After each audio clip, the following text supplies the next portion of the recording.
वालेकुम दोस्तों, क्या हाल है। मेरा नाम असद है और आप देख रहे हैं फ्रेग्रेंस हाउस। उम्मीद करता हूँ सब खैरियत से होंगे। लास्ट वीडियो में हमने बताया था कि विंटर से रिलेटेड जो फ्रेग्रेंसेज हैं उस पर हम डिस्कस करेंगे। आज हम जिस फ्रेग्रेंस पे डिस्कस कर रहे हैं शमामा, बहुत ही कॉम्प्लेक्स फ्रेग्रेंस है।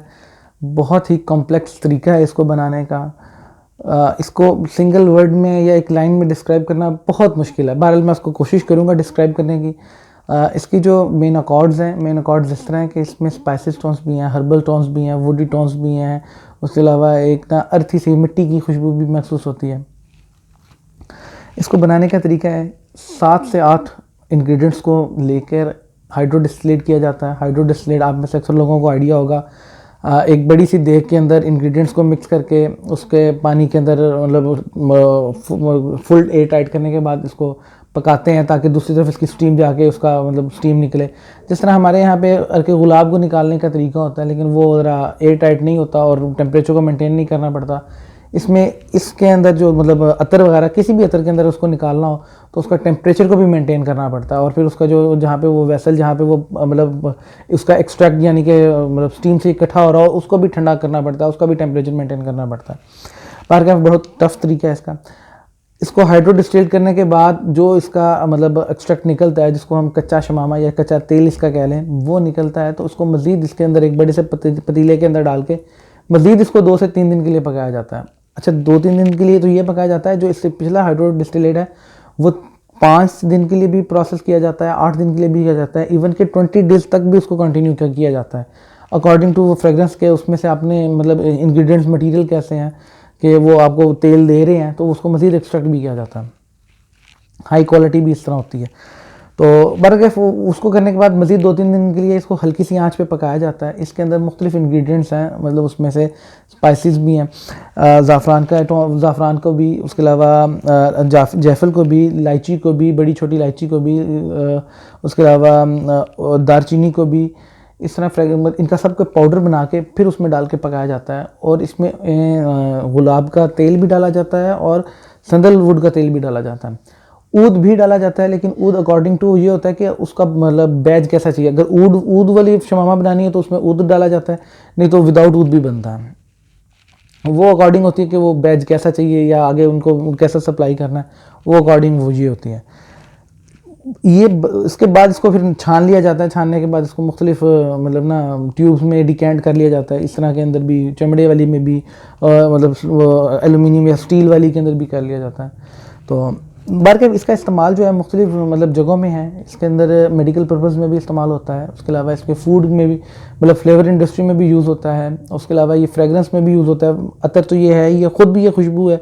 और वेस्टर्न परफ्यूमरी के अंदर मतलब इसको मॉडिफाई करने के बाद अपनी तरह का नोट तैयार कर लिया जाता है कि वो उनको क्या डिमांड है या उनकी क्या रिक्वायरमेंट है, उसको मतलब अल्टर किया जाता है इसको।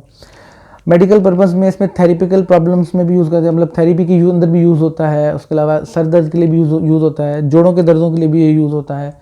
उसके बाद फ्लेवर इंडस्ट्री में ये पान मसाला वाला फ्लेवर वाली जो इंडस्ट्री होती है उसमें भी इसको यूज़ करते हैं। फ्रेगरेंस का तो मैंने आपको बता ही दिया।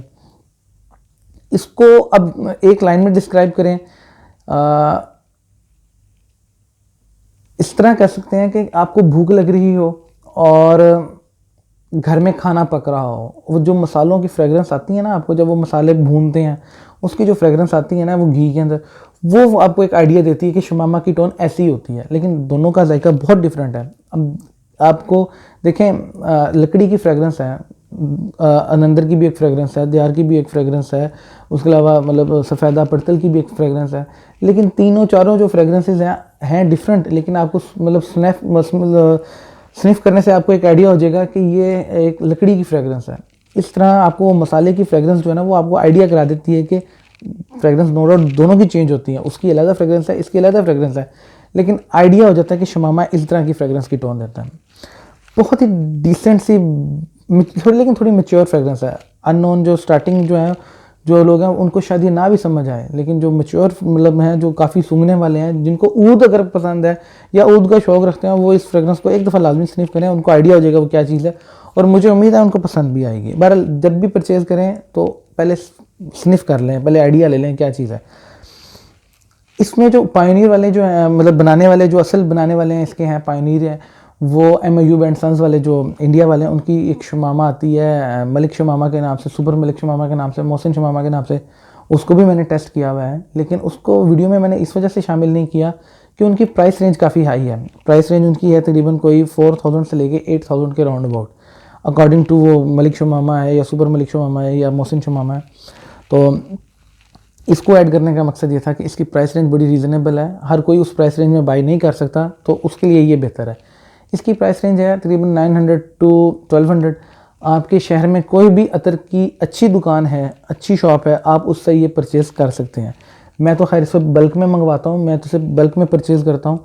उसकी वजह ये होती है कि एक तो मुझे प्राइस रेंज में थोड़ा सा डिफरेंस मिल जाता है, ताकि होलसेल रेट का मिल जाता है, और दूसरा ये होता है कि मेरे पास ये फिर क्वांटिटी अवेलेबल होती है, मेरे पे मेरी एक कलेक्शन में शामिल हो जाती है कि अगला बैच आए तो इसका कैसा आया, या वो फ्रेगरेंस इस शमामे, मतलब कोई और शमामा चेक कर रहा हूँ तो वो इसके साथ मैच करती है या नहीं करती, मुझे इसलिए ये मेरे लिए ना, मतलब मैं इसको क्वांटिटी में मंगवाता हूँ। इसकी जो लास्टिंग है, लास्टिंग इसकी इस तरह है कि एक दिन आराम से आपको दे देती है। इसकी जो प्रोजेक्शन है तकरीबन 3 से 6 घंटों के आसपास है, प्रोजेक्ट करती है। बहरहाल एक दिन आपको अच्छी तरह लास्ट करती है। बहुत से दोस्तों ने मुझे पूछा कि जी आप अपनी ना फेवरेट फ्रेगरेंस के बारे में डिस्कस करें हमसे, हमें बताएं कि आपकी फेवरेट कौन सी है। तो मेरी एक फेवरेट फ्रेगरेंस में से है, फिर मतलब जो मुझे पसंद फ्रेगरेंसेस हैं उनमें से ये एक फ्रेगरेंस ही है। मैं इसको सर्दी में लगाना ज़्यादा पसंद करता हूँ। मेरा ख्याल है कि ये सर्दी में ज़्यादा आपको मज़ा देगी। गर्मी में थोड़ी सी ना ज़रा पावरफुल सी महसूस होती है, सर्दी में बड़ी ज़्यादा, सर्दी में इसकी फ्रेगरेंस इस तरह भी एक आपको महसूस होती है। बारिश के दिनों में कोयले की एक महक नहीं होती, कोयला जब दहक रहा होता है, जो कबाब वगैरह या टिक्के वगैरह लगा रहे होते हैं चिकन को, या उसको रोस्ट का मतलब कर रहे होते हैं कोयलों पे, उसकी एक जो फ्रेगरेंस होती है ना ठंडे मौसम के अंदर, मुझे इसकी फ्रेगरेंस वैसी ठंडे मौसम में मतलब ना वैसा एक फील देती है, वैसा एक मीठा सा ठंडा सा एक अच्छा सा एहसास देती है। मुझे ये सर्दी में वैसा एहसास देती है। बहरहाल मेरी ये फेवरेट फ्रेगरेंसेस है, आप इसको ट्राई करें, सर्दी के लिए है। स्टार्टिंग में एक मतलब तोला लेने की ज़रूरत नहीं, खाली ये तो मैंने खुद डिकेंट किया। आप इससे भी एक हाफ़ बॉटल ले लें, ये 6 ग्राम की बॉटल है, 6 ग्राम की, आप इसमें 3 ग्राम्स की बॉटल ले लें, उसको आप टेस्ट करें, आइडिया हो जाएगा। आइडिया होने के बाद आप उसको मज़ीद परचेज़ कर सकते हैं। पर क्या ये थी मेरी आज की वीडियो। नेक्स्ट इंशाल्लाह मेरी कोशिश होगी ऊद के ऊपर फ्रेगरेंसेस पे डिस्कस करें। तो चैनल को लाइक भी करें, शेयर भी करें, सब्सक्राइब भी करें। अपना ख्याल रखिएगा, मुझे दुआ में याद रखिएगा। अल्लाह हाफ़िज़।